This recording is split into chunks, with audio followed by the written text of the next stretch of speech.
नमस्कार मित्रांनो, मी दीपक वळवी. मित्रांनो, आजच्या या व्हिडिओत आपण पाहणार आहोत इको क्लब या समितीचे प्रोसिडिंग लेखन किंवा अहवाल लेखन किंवा इतिवृत्त लेखन कसे करावे या संदर्भात आपण या व्हिडिओत सविस्तर जाणून घेणार आहोत. माहे ऑगस्ट 2026 करता सभा क्रमांक 3 साठी लेखन करण्याचा प्रयत्न केलेला आहे. त्याआधी मित्रांनो, आपण जर या चॅनलला नवीन असाल, या चॅनलला सबस्क्राईब करायचं आहे, या व्हिडिओला लाईक करायचा आहे आणि हा व्हिडिओ आपल्या मित्रांना नक्की शेअर करायचा आहे. कारण असेच माहितीवरील व्हिडिओ आपणास या चॅनलला पाहावयास मिळतात. मित्रांनो, आपणास जर या इको क्लबची PDF किंवा वर्ड फाईल हवी असेल तर डिस्क्रिप्शनला जी लिंक दिली आहे त्यावरून आपण ही प्राप्त करू शकणार आहात.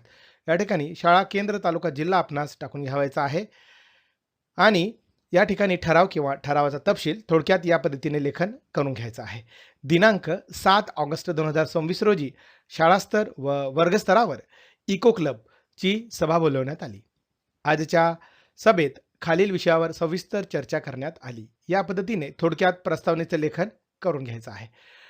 या ठिकाणी पहिला विषय घेण्यात आलेला आहे, मागील सभेचे इतिवृत्त वाचन करणे. मागील सभेचे इतिवृत्त वाचून कायम करण्यात आलेले आहे. 2 नंबरचा उपक्रम घेण्यात आलेला आहे, स्वच्छ व हरित शाळा अभियान बाबत मार्गदर्शन. सभेची सुरुवात इको क्लबच्या सचिवांनी केली. सचिवांनी स्वच्छ व हरित शाळा अभियान या विषयावर सविस्तर मार्गदर्शन केले. शाळा परिसर स्वच्छ ठेवणे ही प्रत्येक विद्यार्थ्याची जबाबदारी असल्याचे त्यांनी सांगितले. वृक्ष लागवड करून त्यांचे नियमित संवर्धन करण्याचे आवाहन करण्यात आले. ओला व सुका कचरा वेगळा करून त्यांची योग्य विल्हेवाट लावण्याचे महत्त्व स्पष्ट करण्यात आले. प्लास्टिकचा वापर टाळून पर्यावरणपूरक वस्तूंचा वापर करण्याचा संदेश देण्यात आला. ओला व सुका कचरा वेगळा करून त्याची योग्य विल्हेवाट लावण्याचे महत्त्व स्पष्ट करण्यात आले. प्लास्टिकचा वापर टाळून पर्यावरणपूरक वस्तूंचा वापर करण्याचा संदेश देण्यात आला. पाणी व वीज बचतीसाठी विद्यार्थ्यांनी दैनंदिन जीवनात चांगल्या सवयी अंगीकाराव्यात असे सांगण्यात आले. प्रत्येक वर्गाने स्वच्छता व हरित उपक्रमामध्ये सक्रिय सहभाग नोंदविण्याचे आवाहन करण्यात आले. विद्यार्थ्यांनी शाळा व परिसर स्वच्छ ठेवण्याची तसेच झाडांची काळजी घेण्याची प्रतिज्ञा केली. सभेतील सर्व सदस्यांनी अभियान यशस्वी करण्यासाठी सहकार्य करण्याचा निर्धार व्यक्त केला व हा ठराव सर्वानुमते या ठिकाणी मंजूर करण्यात आलेला आहे. या ठिकाणी सूचक अनुमोदक आपल्याला टाकून घ्यावायचा आहे. पुढचा उपक्रम आहे उपक्रम क्रमांक 3, कागद बचत अभियान उपक्रम. फार महत्त्वाचा असा हा इको क्लबमधील विषय आहे. आज इको क्लबच्या सभेमध्ये कागद बचत अभियान हा उपक्रम उत्साहात राबवण्यात आला. सभेची सुरुवात पर्यावरण संवर्धनाच्या उद्देशाने करण्यात आली. विद्यार्थ्यांना कागद तयार करण्यासाठी मोठ्या प्रमाणात झाडांची तोड होते याची माहिती देण्यात आली. कागदाचा आवश्यक तेवढाच वापर करण्याचे महत्त्व समजावून सांगण्यात आले. वहीतील रिकामी पाने पुन्हा वापरण्याचा संदेश विद्यार्थ्यांना देण्यात आला. दोन्ही बाजूंनी लेखन करून कागदाची बचत करण्याचे आवाहन यावेळी करण्यात आलेले आहे. जुना कागद गोळा करून पुनर्वापन रिसायकल करण्याचे महत्त्व स्पष्ट करण्यात आले. विद्यार्थ्यांनी अनावश्यक कागदाचा अपव्यय टाळण्याची प्रतिज्ञा केली. शाळेत कागद बचत, पर्यावरण संरक्षण हा संदेश देणारे फलक लावण्याचे ठरवण्यात आले. सर्व विद्यार्थ्यांनी हा उपक्रम नियमितपणे राबवण्याची तयारी दर्शवली. शेवटी इको क्लबच्या सदस्यांनी कागद बचतीद्वारे पर्यावरण संवर्धनासाठी सतत प्रयत्न करण्याचा संकल्प केला व हा उपक्रम उत्साहपूर्ण वातावरणात समाप्त झाला व हा ठराव या ठिकाणी मंजूर देखील करण्यात आलेला आहे. पुढचा उपक्रम आहे उपक्रम क्रमांक 4, निबंध स्पर्धा माझे हरित विद्यालय आयोजन. आज इको क्लबच्या सभेमध्ये माझे हरित विद्यालय या विषयावर निबंध स्पर्धेचे आयोजन करण्यात आले. सभेची सुरुवात पर्यावरण संवर्धनाच्या संदेशाने करण्यात आली. स्पर्धाचा उद्देश विद्यार्थ्यांमध्ये पर्यावरणविषयक जागरूकता निर्माण करणे हा होता.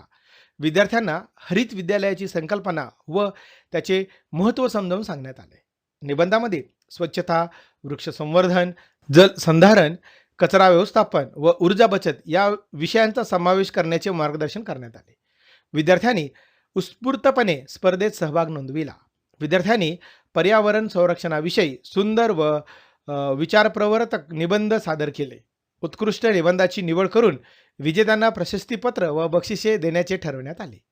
सभेत उपस्थित सर्व सदस्यांनी विद्यार्थ्यांना लेखन कौशल्याचे कौतुक केले. इको क्लबच्या माध्यमातून अशा पर्यावरणपूरक उपक्रमांचे नियमित आयोजन करण्याचा निर्णय यावेळी घेण्यात आलेला आहे. या ठिकाणी सूचक अनुमोदक आपल्याला टाकून घ्यायचा आहे. सभेचा पुढचा उपक्रम आहे उपक्रम क्रमांक 5, स्वातंत्र्य दिनानिमित्त वृक्ष संवर्धन शपथ कार्यक्रम आयोजन. फार महत्त्वाचा असा विषय आहे.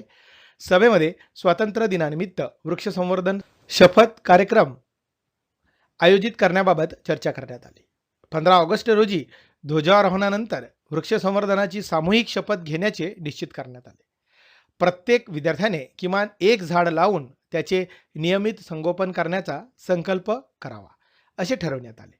विद्यार्थ्यांमध्ये पर्यावरण संरक्षणाची भावना जागृत करण्यावर भर देण्यात आला. शाळा परिसर स्वच्छ, सुंदर व हरित ठेवण्यासाठी सर्वांनी सक्रिय सहभाग घेण्याचे आवाहन करण्यात आलेले आहे. वृक्ष लागवडीनंतर झाडांना नियमित पाणी देणे व त्याची संरक्षण करण्याची सूचना देण्यात आल्या. इको क्लबच्या सदस्यांना कार्यक्रमाच्या नियोजनाची जबाबदारी देण्यात आली. कार्यक्रमात शिक्षक, विद्यार्थी व पालक यांचा सहभाग वाढवण्याचे ठरवण्यात आले.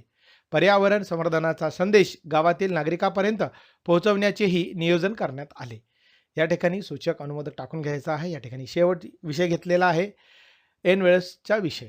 ऐनवेळी कोणताही विषय न आल्यामुळे आजची सभा सर्वांच्या सहमतीने समाप्त करण्यात आलेली आहे.